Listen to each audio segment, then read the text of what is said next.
Ricordare il passato, abbracciare il presente e anticipare il futuro. Questa è la missione di Calcio Napoli 24 TV. Dal collega in conferenza al tifoso al lavoro, all'ultras in curva agli appassionati nei bar o al gossip dal barbiere, passando per il supporter oltreoceano.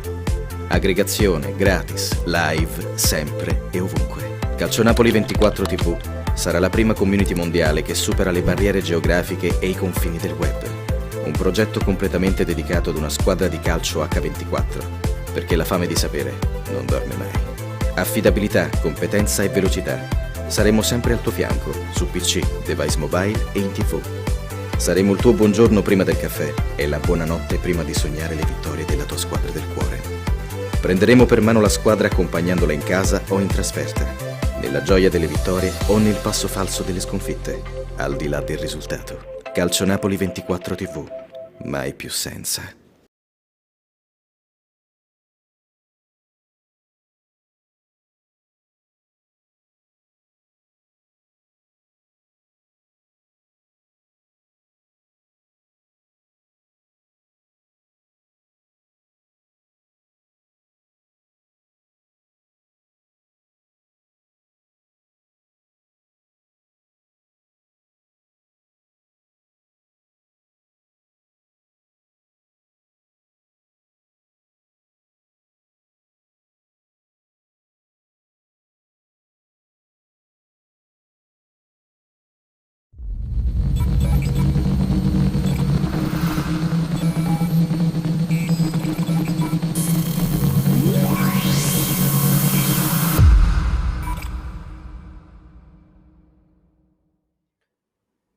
Amici di Calcio Napoli 24 TV, buonasera, benvenuti alla nostra consueta edizione pomeridiana del filo diretto. Un saluto da Claudio Russo, giovedì 1 settembre 2022, ultimo giorno di mercato. Siamo entrati nelle ultime 4 ore della sessione estiva di mercato e tiene banco chiaramente in casa Napoli. Da una parte la questione relativa a Keylor Navas più che a Cristiano Ronaldo, trattative che sembrano chiaramente arrivate verso una fine non a tinte azzurre, e ovviamente Napoli-Lecce 1-1. Su chi ricadono le colpe di questo pareggio? Questa è la domanda di oggi. Ci potete scrivere su YouTube, ci potete chiamare allo 081 353 4588. Chi finisce tra i colpevoli?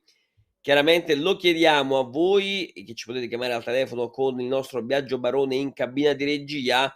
Dovremmo avere già una telefonata, giusto Biagio? Andiamo subito in linea, pronto? Chi c'è? Pronto? Non... Pronto, mi senti? Sento qualcosina, ma... No, vabbè, continuiamo avanti, aspettiamo chiaramente. Se arriva una telefonata, mettimela in linea, caro Biagio, poi taglieremo chiaramente il messaggio classico. Andiamo a leggere subito su YouTube cosa ci scrivono i nostri amici. Alec dà la colpa a Luciano Spalletti. Marcello Morosato scrive: Ronaldo arriva, caro Marcello, no, perché è con la squadra in questo momento, con il Manchester United a Leicester per il match di Premier League che si giocherà stasera. E scrive Paolo Capasso: Mendes ha fatto tutto lui. Guarda Paolo, io credo che Mendes chiaramente abbia proposto Ronaldo al club azzurro, ma ovviamente non partendo Victor Osimhen è chiaro che sia venuta meno questa ipotesi di mercato, e chiaramente il Napoli rimane così come una squadra che secondo me resta forte, ma che va chiaramente vista sul campo. Andiamo al telefono, pronto? Chi c'è in linea? Salve, buongiorno Claudio, sono Giuseppe da San Giorgio a Cremano. Ciao Giuseppe, dimmi tutto. Allora, volevo dire questo, che diciamo, penso che tra i colpevoli, principalmente, almeno per quanto riguarda questa partita, la si possa riscontrare nell'allenatore Spalletti. Diciamo, Cosa non ti è purtroppo piaciuto? continua il trend dell'anno scorso, che in casa non riesce mai a indovinare la formazione. sbagli formidabili, Elmas sulla sinistra, giocatori fuori condizioni tipo Dombelé, Olivera, Raspadori, sia da un punto di vista atletico sia per quanto riguarda proprio il posizionamento in campo.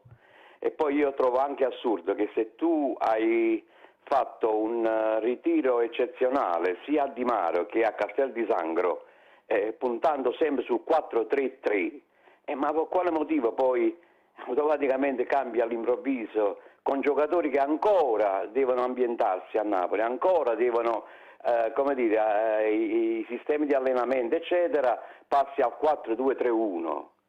Guarda, io non lo so, questo ha delle fisime, ma noi in casa l'anno scorso abbiamo perso lo scudetto perché abbiamo avuto 6-7 sconfitte, pareggi eccetera, e fuori casa invece è tutto al contrario. Io desidererei che lui fosse un poco più meno,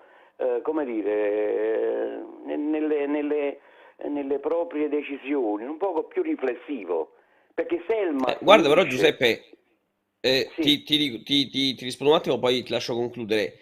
Secondo me il ragionamento fatto a Luciano Spalletti ieri sera è un ragionamento giusto. Lui dice: se non li faccio giocare adesso, che si gioca ogni 3 giorni, quando li faccio giocare, ok. Io penso che più da una questione di uomini, di scelte dal primo minuto, il dito secondo me si può puntare sulla qualità del Napoli, che secondo me era molto superiore a quella del Lecce. Cioè per il Lecce non c'era bisogno, ci poteva andare bene anche Raspadori di Osimhen per battere il Lecce. Forse nella ripresa il passare dal 4-3-3, tornare al 4-3 ha fatto calare un po' la potenza offensiva del Napoli. ma scusa, ma io diciamo, se Raspadori, no? L'abbiamo preso perché in effetti dovrebbe dare un'assistenza sia dal punto di vista tecnico sia agonistico a Osimhen, e lui automaticamente gioca a 60 metri dalla porta. Ma scusa, ma qual è il problema si pone? Scusa, se No, automaticamente ma su quello sono d'accordo. ma se Infatti, ti ripeto, automaticamente sta in queste condizioni pietose, io non dico che, ma perché scusa, giocando si prende la forma.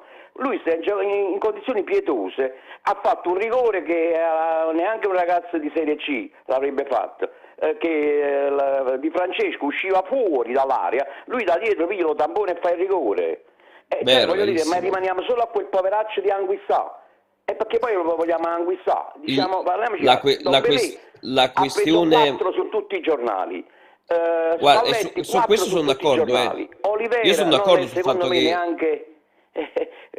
quindi vedi, poi un'altra cosa, cambiare 6-7 giocatori, 8, ma cioè voglio dire, fai un turnover, ma che sia scientifico, cambia almeno 3 giocatori, rimane più o meno lo statuto della squadra e a poco alla volta inserisci questi ragazzi nuovi che sono arrivati, perché tu non puoi mettere il tutti fatto e è che, 6-7. secondo me, Giuseppe, poi ti saluto perché lasciamo spazio anche agli altri. Sì. Io credo che se tu giochi con Raspadori e quindi fai 4-2-3-1, secondo me, per caratteristiche fisiche, Lobotka rischia di soffrire fisicamente in un centrocampo a 2. È chiaro poi, il Napoli ha voluto giocare con Elmas per avere un minimo di copertura in più, visti soltanto Anghissà e Ndombele. È una questione di equilibri, non sono semplicissimi da trovare. Sono d'accordo con te, è una scelta che si è rivelata sbagliata. Logicamente aveva un suo senso. È chiaro che di giocatori scesi in campo ieri, alcuni di loro non erano in forma. Il primo è Ndombele, ma si è visto tutto. Pronto? Ah sì, l'ultima cosa e poi ti lascio. Volevo sapere, Vai. tu pensi che nella campagna acquisti il Napoli abbia fatto tutto diciamo al 100% ottimale? Io credo sia Onestamente, mancato solo il centrocampo e portiere. attacco? Allora, guarda, credo che sia mancato solo il portiere, perché se andiamo ad analizzare colpo su colpo, e nel frattempo ti inizio a salutare Giuseppe e poi ti rispondo, quindi continua a seguirci, grazie per averci Va chiamato. bene, ciao, ciao. Grazie Giuseppe. Allora, se noi andiamo ad analizzare ruolo per ruolo il mercato del Napoli, partiamo dai portieri. Portiere è andato via Davido Spina, è arrivato Salvatore Sirigu. In quel ruolo, secondo me, Se hai cercato Keylor Navas e Kepa per un'intera estate e non li hai presi, vuol dire che Meret non ti dà assolute garanzie. Poi andiamo a leggere anche i commenti di voi su YouTube. In porta, il portiere titolare è stata la riserva degli ultimi 4 anni. Poi, in difesa, se cedi Koulibaly, puoi prendere solo Virgil van Dijk per andare pari, altrimenti chiunque arrivi ci vai a perdere. Kim è un buonissimo difensore, spero di vederlo con continuità nei prossimi mesi, fino alla pausa del mondiale, ma da quanto abbiamo visto sembra un buon giocatore. Non è Koulibaly, ragazzi, ma è chiaro che non sia Koulibaly, poi andiamo pure al telefono. Sulla fascia sinistra, Gulam negli ultimi 4 anni non si è mai visto purtroppo. Mattias Olivera è reduce da un infortunio, credo non sia nemmeno al 100%, quindi nemmeno ieri è una partita perfetta. Per centrocampo e attacco li analizziamo dopo. Pronto, torniamo al telefono, chi c'è in linea? Pronto? Pronto? Pronto? Ti sento. Pronto? Buonasera. Ciao, come ti chiami? Buonasera, sono Daniele da Napoli. Ciao Daniele, dimmi. Allora, io voglio dire una cosa, gentilmente dopo mi rispondi. Spalletti, Vai. sinora, cosa ha vinto in Italia, sto parlando? Niente. Eppure ha allenato non le ultime arrivate, l'Inter e la Roma, e non ha vinto nulla. A Napoli, cosa speriamo che vinca Spalletti? Guarda, ti Questo dico che ha volevo vinto dire. due Poi coppe, anche ha un'altra vinto cosa. 2 Coppe L'anno Italia e scorso una non Supercoppa dimentichiamo italiana. che abbiamo buttato uno scudetto dal balcone per colpa di Spalletti, per le formazioni sbagliate e per i cambi tardivi. Abbiamo visto che il giocatore del Napoli, il centrocampista del Napoli, Dembélé, non è in forma, già si era visto precedentemente. Non puoi rischiarlo in una partita e mettere lo Bocca in banchina dal primo minuto. Cioè lo Bocca è il fondamentale per il Napoli. Questi giocatori vanno inseriti a poco alla volta quando sono in forma, cioè non vanno inseriti così. Per quanto riguarda il tifoso di prima che ha detto che ha vinto Spalletti, ok, ma perché Pioli che ha vinto lo scudetto col Milan, fammi capire, volevo capire più di questo. Il Napoli Beh, a me ma mi sta lì chiedendo la perché io la credevo questione Edoardo, scusami, poi ti lascio completare. Dipende sempre da cosa si chiede a un allenatore, perché si può chiedere anche Mazzarri, si può dire cosa abbia vinto, però Mazzarri è un allenatore ricordato soprattutto a Napoli per essere riuscito ad avere dei risultati di molto superiori ai giocatori che aveva a disposizione. Cioè un allenatore e lo che si gli valuta avranno anche chiesto per ciò che Spalletti, gli si fammi chiede. capire. Spalletti l'anno scorso hanno chiesto il 4º posto. Ah, gli hanno chiesto il 4 posto, a lui si può fare di più, dici no, mi ferma al 4 posto, il primo posto No, lo no, io fare. aspetta, Non penso non che sto un allenatore dicendo, ragiona non sto così. dicendo questo. Io sto Ho dicendo che il capito, ma Napoli quando potevo prende fare di più. Spalletti, sicuramente si può sempre fare di più.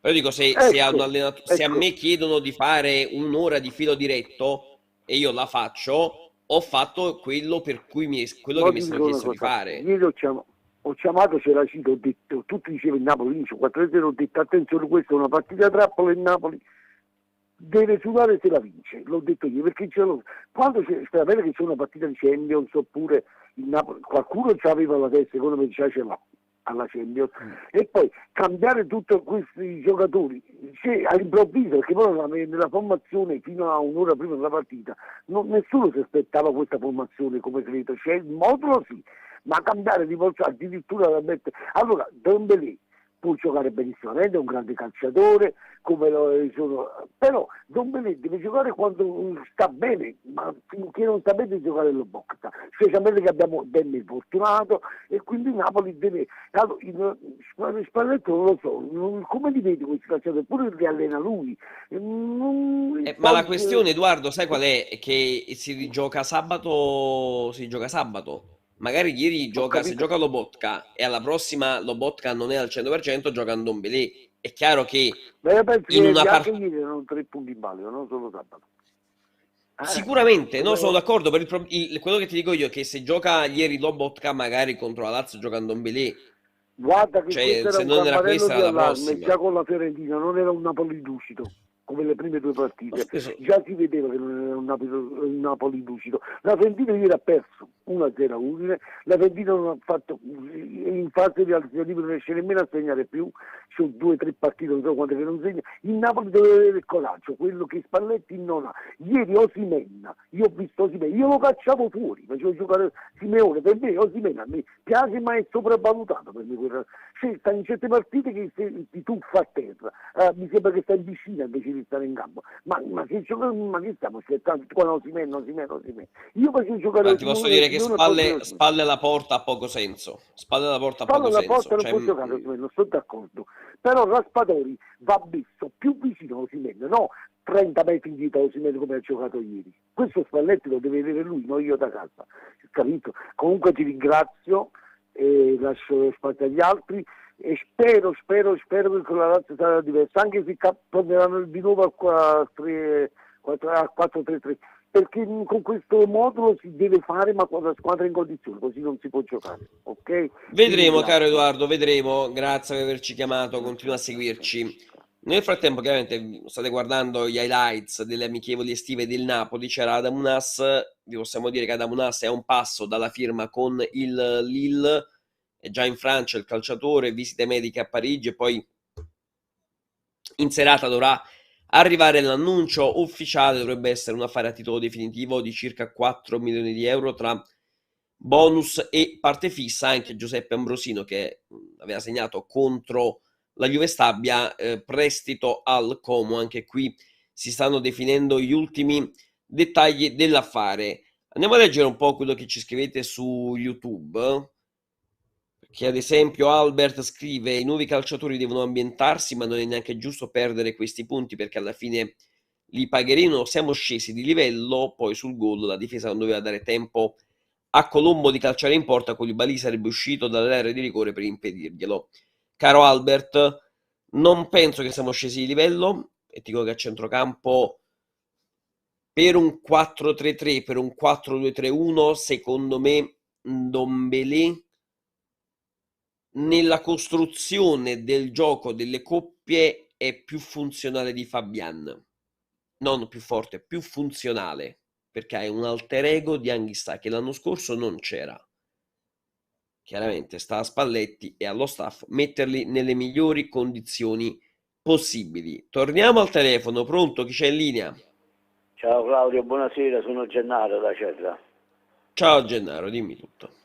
Niente, sulla questione della partita di ieri, in effetti si è esagerato troppo. Il signor Spalletti, stiamo appena alla quarta giornata e fare un turnover così massiccio, cambiare modulo tutti insieme, togliere lo botto, quindi anche il difensore che sta vicino non va mai a immaginare che quello all'improvviso si gira e tira e riesce, che poi lo tira, come si usa a dire, quello là che capita una volta ogni tanto, l'ha fatto ieri, però nell'assieme il Lecce ha giocato bene, a un certo punto si è chiuso. Si è difeso molto bene, si è difeso molto bene. Quindi bisogna dare anche altro, diciamo. Siccome noi non siamo nuovi con queste squadre e l'anno scorso abbiamo perso la possibilità di combattere per lo scudetto fino all'ultimo, perché con le squadre piccole siamo venuti meno. Questo purtroppo è un vizio proprio antico che abbiamo, che nei momenti in cui con le squadre grandi, piccole, non riusciamo a concretizzare, buttiamo punti come ogni anno. Capito tutto, caro Gennaro. Voglio salutarti, spazio ad altri, sempre Forza Napoli, con la speranza che questa un po' caratterialmente lui è il toscanaccio e che capisca un po' la situazione, non si deve incaponire sulle scelte, ripeto, il turnover va fatto, ma gradualmente e nei tempi giusti, non alla quarta giornata di campionato. Ciao Claudio, ti saluto di nuovo. Perfetto, grazie Gennaro, continua a seguirci. Io credo che poi tanti giudizi dipendano anche dal risultato, perché se ieri il Napoli avesse vinto anche chiaramente la prestazione di Ndombele, la prestazione di Raspadori, l'ingresso di Kvaratskhelia sarebbero stati visti ovviamente con occhi diversi. Ci scrivete: che senso ha tenere in squadra un ragazzo come Gianluca Gaetano se non gli si dà mai fiducia? Allora, partiamo dal presupposto che Gaetano, così come Zerbin, restano primariamente anche per la Champions. Più tardi troverete su Calcio Napoli 24 un focus sulle liste per la Champions, perché loro sono cresciuti nel livello del Napoli. Quindi il Napoli può registrare fino a 25 calciatori in Champions, di cui 4 devono essere necessariamente cresciuti nel vivaio del Napoli. Il Napoli ha Zanoli, a Gaetano e a Zerbin. Quindi ci saranno 24 giocatori in lista utilizzabili in Champions. Chiaramente poi dopo il mondiale si troveranno squadre magari in grado di poter dare maggiori minuti a Zerbin e a Gianluca. Gaetano, torniamo al telefono, pronto, chi c'è in linea? Ciao, sono Peppe da Vicenza, ciao. Ciao Peppe, dimmi tutto. Ciao. Senti, comunque, già vedo tutte queste polemiche, guarda che il male in Napoli non l'ho visto ieri, sai, perché quello ha preso il gol, prima si diceva della domenica, ha preso il gol del mercoledì, quando tira più col tiro così, capito? Sempre con Napoli succedono che segnano dei bei gol, capito? Cioè, quando capita più che segna così. Sono d'accordo, infatti il problema non è il gol subito dal Napoli, è più il fatto che la squadra non sia stata in grado di mettere a segno altri gol, avendone le opportunità e anche il talento bravo. per andare a segnare più di un gol. Poi non ho capito, cioè delle volte guarda, un grande allenatore spagnolo, non ho capito, già primo tempo mi togli Raspadori, poi mi togli Politano che è più pericoloso, sta fissando con solo Lozano non è in forma, si è visto, no? Non ho capito queste cose di Spalletti delle volte, non mi devi credere. Ma guarda, non so Giuseppe se sia legato anche a un fattore fisico, perché se vedi spesso Spalletti fa i cambi, ieri ne ha fatti 2 al 45esimo perché Ndombele e Raspadori non li ha ritenuti evidentemente adatti per continuare il match e lui si è voluto riaffidare al 4-3-3. E poi dal punto di vista degli altri cambi, forse Simeone è entrato un po' in ritardo e sullo Lozano e Politano io credo sia una questione forse legata veramente ai minutaggi per evitare che Politano si sforzasse troppo sfruttando magari maggiore freschezza di Lozano. sì, però guarda, mi stai vedendo che è l'unico che ha messo in difficoltà la difesa, capito? Si è tirato col piede che ha sforato il gol, proprio l'altro tiro, capito? Cioè, era l'unico. C'era di 10 minuti per dire, no? E poi lo togli, cioè, no. Alle volte non capisco queste cose, mi devi credere. Lì poi a un certo punto chiaramente tutti compiono errori, è chiaro che noi da lontano possiamo soltanto raccontare e commentare, poi magari ci sono delle ragioni dietro i cambi che Lo possono so, essere dettate o poi da c'è fattori delle fisici, dinamiche che non lo sappiamo. Però, oppure semplicemente Giuseppe uno sbaglia e magari se entra Simeone 10 minuti prima, magari Simeone segna, ma qualcosa che non potremo sapere mai. Resta purtroppo esatto, l'amarezza bravo, per 2 punti persi. bravo, come Raspadori per esempio, se lo tieni, che ne sai che fa qualcosa, cioè si inventi, capito? Vabbè, non lo possiamo mai sapere, capito? Guarda, io credo che Raspadori esca per una questione semplicemente di tornare al 4-3-3, perché Ecco. quando il Napoli torna in campo chiaramente torna con Politano, Osimhen e Elmas in attacco e Lobotka, Zielinski e Anghissà a centrocampo, il centrocampo che poi era stato titolare nelle prime 2 partite.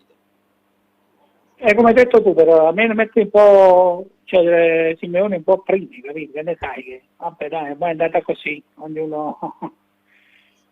Però male non l'ho visto come stanno raccontando questi qui, perché hanno avuto solo... No, vabbè, lì è una questione tutta del risultato, perché il Lecce ha fatto davvero poco. Bravo, Noi un filo in pensiamo porta, poi ricordi che non c'era, perché pure addirittura pure Marelli l'ha detto, che quello non è a favore del Napoli, cioè pure lui ha detto... Formazione fisica, è chiaro, poi bisogna vederlo per più minuti in campo. Torniamo. Sì, lui nel primo tempo ha sofferto un po' con Bandà sulla fascia, stato superato più volte. Sì, ma per sé di Lorenzo, no, ieri ha sbagliato tutti gli appoggi. Cioè questo nessuno lo dice, non ho capito perché è il capitano. No, credo che come dici tu, l'errore di Ndombele chiaramente è più grave perché costa il rigore da quel punto di vista, oppure l'errore, la prestazione brutta di Victor Osimhen si nota di più perché è la punta centrale del Napoli e spalle alla porta ha fatto molto male. Su Di Lorenzo sono d'accordo, ha sbagliato tanti appoggi, ha sofferto Bandà sulla fascia e se ti ricordi Politano nel primo tempo si fa ammonire perché Di Lorenzo viene saltato di netto in più di un'occasione. Non è una questione del capitano meno, è una questione che la prestazione poi la vedi anche Sì, ho in base a capito. ciò che si Io fa. non ho scusami, se dopo vuoi alzare un po' la voce non ti sento bene. Il problema è questo. Di Lorenzo fa tutte le incursioni, ma poi non riesce mai a fare un grosso decente. Cioè, qua Ma parliamo ieri di non solo lui, Ieri Sì, anche gli appunto, altri ma azzurri, questo dico, se si deve parlare a 160 a 360 gradi, mettiamo tutto nel calderone. Non è che facciamo a chi è figlio e a chi figliastri. Ma adesso se ne accorgono che me ne sta parlando di sicuro, per esempio. Cioè, sono tutti dei processi. Ora si comincia a processare Spalletti. Il turno verde è necessario, perché questi altrimenti non giocano più fra 15 giorni. Cioè, e non possiamo pensare che le seconde linee, diciamo, che poi diciamo, teoricamente non sono seconde linee, non debbono battere il Lecce. Cioè, mi spieghi, Spalletti sì, avrà anche qualche colpa sua, non per difendere Spalletti, non ne ha proprio bisogno. Ma ci mettiamo in testa che qua la rosa del Napoli, chiunque gioca deve battere il Lecce, come fondamento. Qua sono venuti meno proprio i giocatori. La formazione Non che so se sei d'accordo. Pronto? La formazione che... ti sento Antonio. La formazione che scende in campo ieri sera contro Elmas, Politano, Raspadori e Osimhen, un 4-2-3-1. Torniamo al telefono, pronto? Chi c'è in linea? Ciao, sono Raul, Claudio, ciao, buonasera. Ciao, da dove chiami? Dall'Arenella, Napoli, Vomero quasi. Dimmi tu. Allora, l'amico che ha chiamato prima mi ha anticipato, nel senso che non è che io voglio parlare male di Di Lorenzo, ma io sono molto preoccupato della condizione fisica, perché mo si è parlato molto di chi è arrivato per ultimo, no? Ma questi hanno fatto tutto il ritiro e che io non vedo che sono in condizione, cioè loro arrivano sempre secondi sulle palle contro la Fiorentina, con squadre, perché il Napoli con le piccole pure l'anno scorso? Perché chi gioca con sangue agli occhi ha la meglio su di noi e non riesci nel calcio moderno con pochi spazi, con le squadre, con le difese alte a far valere sempre la tecnica. È più facile farlo contro una Juventus, contro un Milan, contro un Inter, che non contro uno Spezia, se non hai o il Lecce di turno, eccetera, se non hai una condizione atletica veramente al top. Ora non so se loro stanno prevedendo di andare un poco in avanti, quindi sai che si parte un po' più lenti e acchiappi queste squadre che giocano, che vogliono fare punti subito di quel Lecce, eccetera, e va in difficoltà. Ma l'anno scorso io credo che sia stato un po' questo. Per quanto riguarda poi, che ti devo dire, il mercato sono d'accordissimo con te, però nel gioco delle coppie noi non abbiamo il sostituto di Lobotka, per cui se Lobotka esce devi giocare per forza a 2 a centrocampo. In teoria secondo me puoi provare con Demme centrale. Ai due lati per forza Zielinski, potresti avere Zielinski e Elmas, potresti avere anche Anghissà Zielinski, perché se tu hai notato contro la Fiorentina non era Lobotka ad avviare l'azione, bensì Anghissà, perché Lobotka era schermato chiaramente dal pressing Quello ci ha di messo Viola. Amrabat addosso. Ecco, e da quel punto di vista può avere magari poteva avere un senso giocare col 4-2-3-1, magari provarlo contro la Fiorentina per evitare proprio il pressing. Da quel punto di vista può essere interessante capire cosa può dare Ndombele in un centrocampo a 3, perché se Ndombélé ha delle caratteristiche anche di incursore, secondo me immaginare Ndombélé Anguissa con Lobotka o Demme non è una follia, però chiaramente questo Ndombélé in questo momento non può dare un contributo sufficiente perché non è ancora in condizione. Sulla questione, poi ti lascio concludere, sulla questione della condizione è chiaro che la condizione adesso non ti riesci nemmeno a allenare perché giochi ogni 2 giorni, giochi ogni 3 giorni, quindi non c'è nemmeno il tempo di poter allenare, sai, degli schemi o qualcosa, semplicemente recupero e lavoro di scarico per chi va in campo. Scusa se ti interrompo, proprio questo volevo dire, cioè non c'è alternativa a questo turnover perché questi giocatori non si possono allenare, ormai si devono allenare giocando, no? Un Ndombélé che io ho letto che Ventrone, che è il preparatore atletico del da dove viene, no? Ndombélé, dal Tottenham, che non si allena da più di un anno e quindi il problema sussiste. A meno che non lo metti un attimino fuori rosa, lo fai allenare a parte, però con tutti questi impegni ravvicinati non te lo puoi permettere. Quindi per forza, e se non cambi 6 di loro contro il Lecce, certamente non puoi fare domenica con la Lazio, a Milano con Milan. Si dice Raspadori fuori forma, ma Raspadori fino a mo' ha fatto il ritiro e si è allenato e ha giocato con Sassuolo, quindi non credo sia un problema. È una questione semplicemente di metterli in condizione. Raul, ti saluto e grazie per averci seguito. Saluto anche io te e buona continuazione di trasmissione. Grazie, continua a seguirci. Allora, diceva Raul la questione della preparazione. Se noi pensiamo che oggi, io leggo testualmente dal sito della SSC Napoli, il Napoli si è andato stamattina. Chi ha giocato ieri contro il Lecce ha fatto solo lavoro di scarico in palestra, in campo non è proprio andato. Perché rischi di sovraccaricare fisicamente, di incappare in infortuni muscolari. Gli altri uomini della rosa hanno fatto una prima fase di attivazione e circuito di forza e poi una partitina a campo ridotto. Stop, finito. Perché potranno essere pagati quanto volete voi. Potranno guadagnare 1, 2, 3, 4 milioni di euro. Quindi necessariamente devono essere in forma. Purtroppo non è così. Sono degli esseri umani e fisicamente non sono dei supereroi.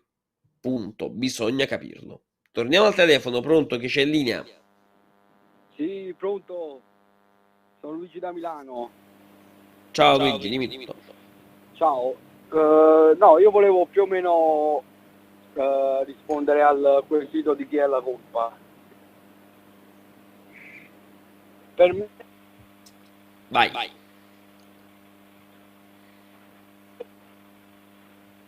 stato fatto, per me è stato sbagliato. Mi senti? Luigi, se ti... ha perso la prima parte di risposta, non ti si sentiva. Ah, ok. No, allora, volevo dire che per me il problema non è in sé per sé il turnover, ma come è stato fatto. Nel senso... cambiare 6 giocatori dal primo minuto, anzi neanche 6, 5 alla fine, perché Politano non è una riserva, Elmas neanche, quindi 5 va. Non si fa turnover dal primo minuto, il turnover secondo me si fa dal 60° in poi. Se tu pensi che Spalletti...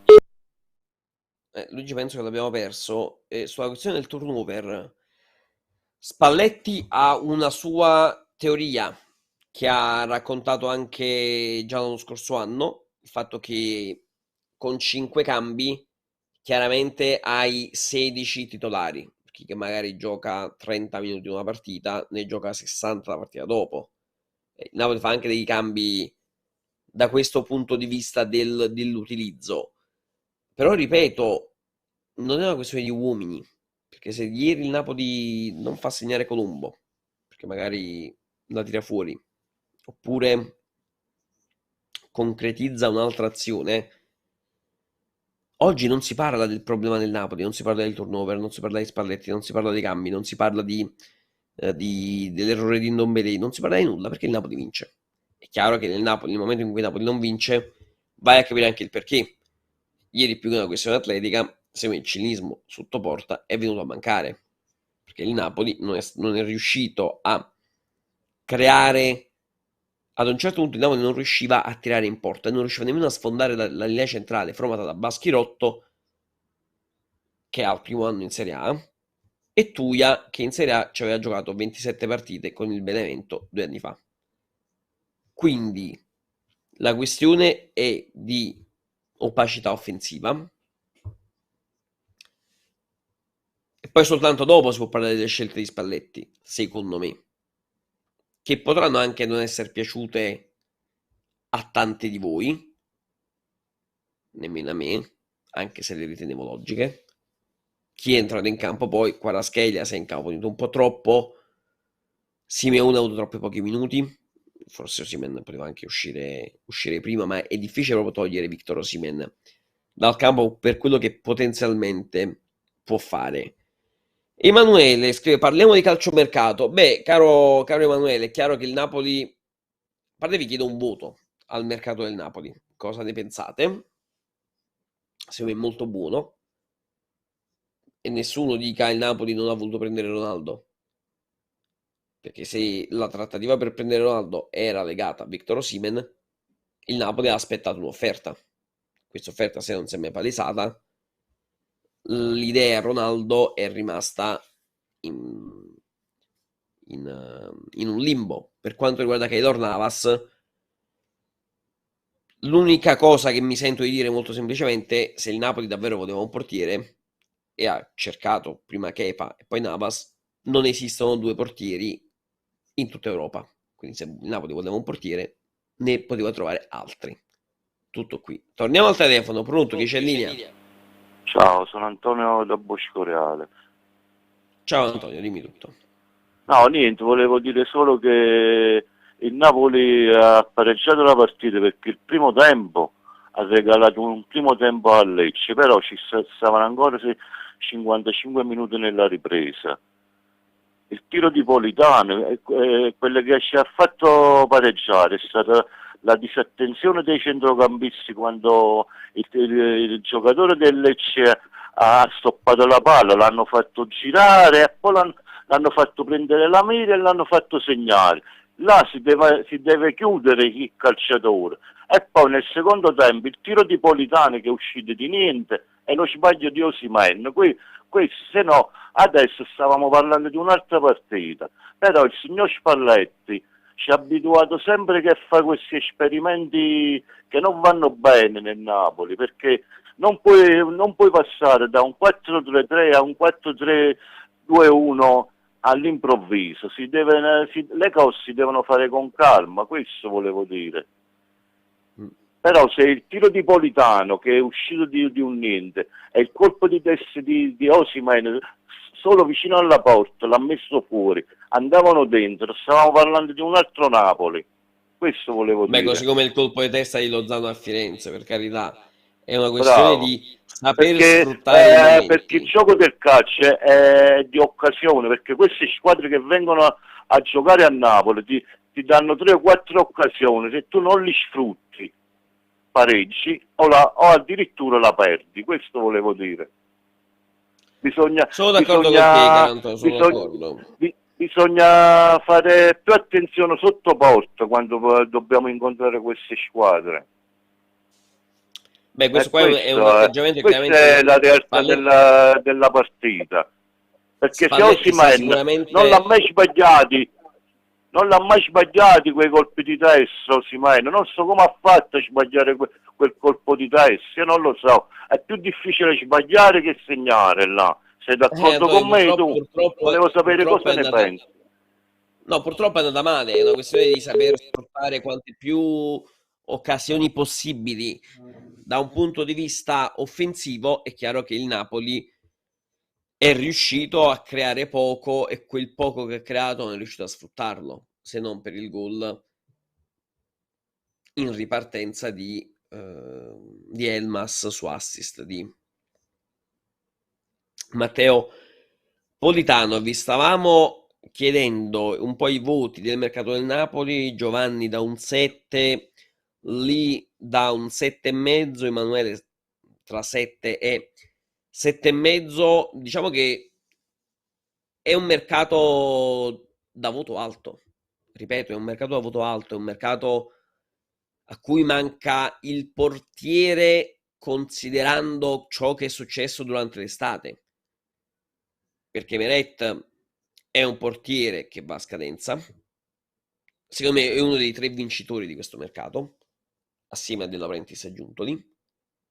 Perché? Perché dopo aver passato un'estate da escluso, si ritrova titolare con un secondo portiere come Sirigu che non gli calpesterà troppo i piedi.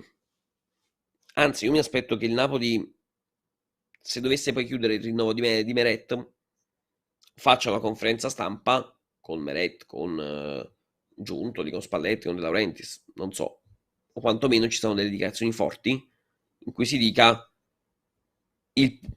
Alex Meret è il nostro portiere, ci puntiamo molto.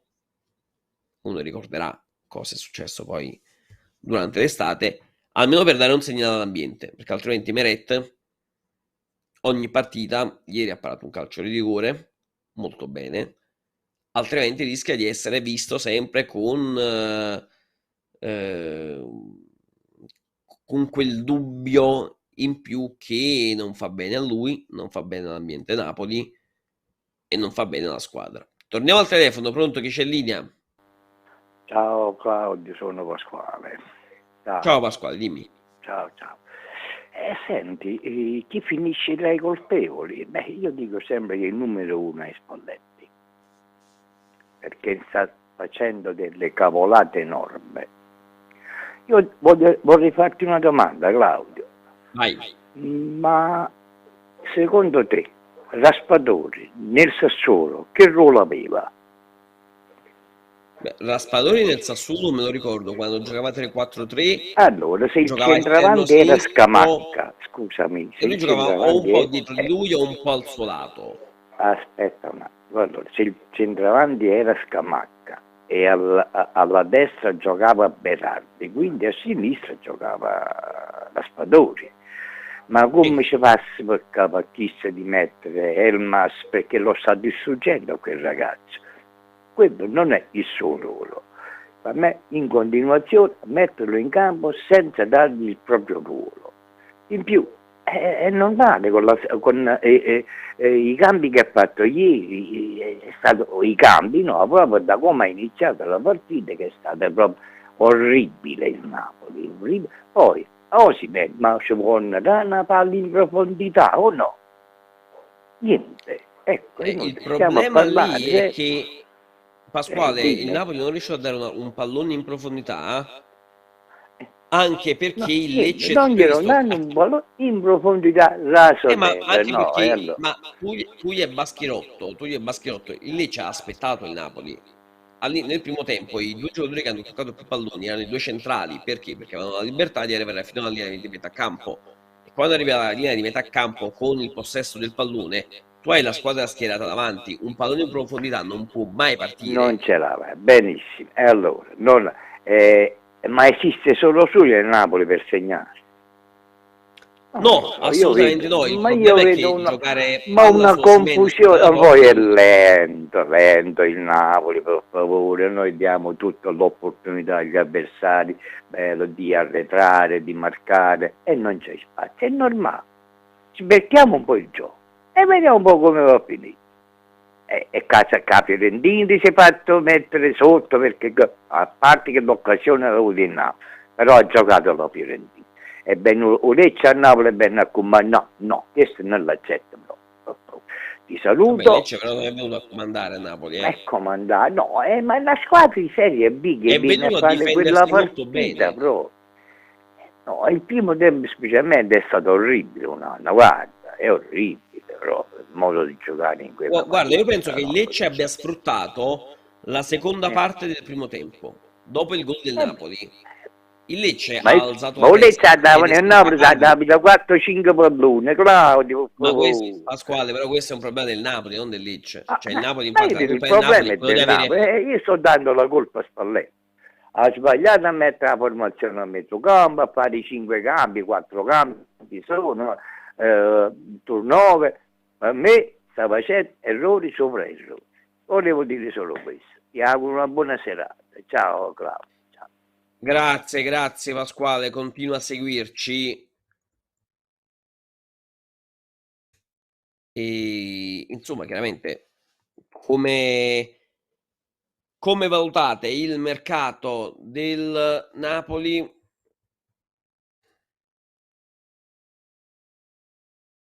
Ci sta scrivendo in tanti, 7, 7 e mezzo. Come vedi Olivera e Ndombele?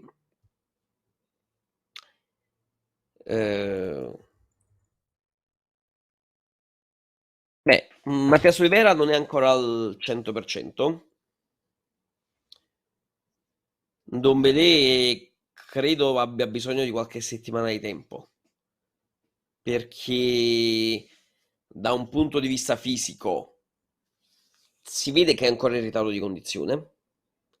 Io credo che potenzialmente possa fare molto bene, cioè se Ndombele dovesse tornare al Ndombele di Lione, il Napoli prende un centrocampista tra i più forti d'Europa. Io lo spero, perché poi a quel punto 30 milioni per il riscatto sarebbero pochi. In questo momento è ancora dietro. Bisogna aspettare un altro poco. Speriamo che possa crescere un altro po'. Ultima telefonata di oggi, pronto? Chi c'è in linea? Pronto? Ciao, come ti chiami? Sono Paolino da Pagani. Ciao Paolino, dimmi, veloce Senti, perché siamo volevo andati in dire una chiusura. cosa sul fuorigioco di Osimhen in Fiorentina-Napoli. Sì, Se vediamo bene il photo finish che ha fatto vedere il VAR, Osimhen stava in fuorigioco in quel momento, però il pallone ce l'aveva il compagno dietro che non gliel'ha passato proprio perché stava in fuorigioco. Poi dopo un batti e ribatti a centro area il pallone è tornato ad Osimhen che l'ha insaccato, ma in quel momento non stava in fuorigioco. no, Quindi invece era in era fuorigioco perché il precedente portiere l'azione, era... il fuorigioco, quindi io penso perché non partecipava all'azione in quel momento, quindi non stava in fuorigioco. Evidentemente, Paolino, innanzitutto Sì. ti inizio a salutare perché siamo veramente in chiusura. Ho Osimhen è capito. stato valutato come partecipante all'azione, solo per Ma ho quello. capito, però non era vero. Infatti l'Osimhen ha detto no, non è vero, non sto in fuorigioco, e chi aveva ragione, perché Però comunque lì è una questione che il lui era pallone oltre poi il gli era portiere. carambolato, che non lo sapeva nemmeno, gli era carambolato per fortuna a lui, non è che... Comunque ha fatto vedere un fotogramma prima dell'azione. Pronto? Sì, ti sento, Paolino, siamo in chiusura, davvero. Ti devo salutare, mi dispiace. Torniamo domani sull'argomento, va bene? Perfetto, non sento più Paolino. E a questo punto noi siamo anche in chiusura, cari amici di Calcio Napoli 24 TV, canale 79 del Digitale Terrestre in Campania, Napoli e Caserta in diretta su YouTube. Vi invitiamo sempre a iscrivervi al nostro canale e ad azionare la notifica in modo da non perdervi alcun contenuto che caricheremo sul nostro canale. Un ringraziamento a Biagio Barone in cabina di regia, da Claudio Russo un saluto a tutti e buon proseguimento sulle frequenze di Calcio Napoli 24 TV.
Ricordare il passato, abbracciare il presente e anticipare il futuro. Questa è la missione di Calcio Napoli 24 TV. Dal collega in conferenza al tifoso al lavoro, all'ultras in curva agli appassionati nei bar o al gossip dal barbiere, passando per il supporter oltreoceano. Aggregazione, gratis, live, sempre e ovunque. Calcio Napoli 24 TV sarà la prima community mondiale che supera le barriere geografiche e i confini del web. Un progetto completamente dedicato ad una squadra di calcio H24, perché la fame di sapere non dorme mai. Affidabilità, competenza e velocità. Saremo sempre al tuo fianco, su PC, device mobile e in TV. Saremo il tuo buongiorno prima del caffè e la buonanotte prima di sognare le vittorie della tua squadra del cuore. Prenderemo per mano la squadra accompagnandola in casa o in trasferta, nella gioia delle vittorie o nel passo falso delle sconfitte, al di là del risultato. Calcio Napoli 24 TV, mai più senza.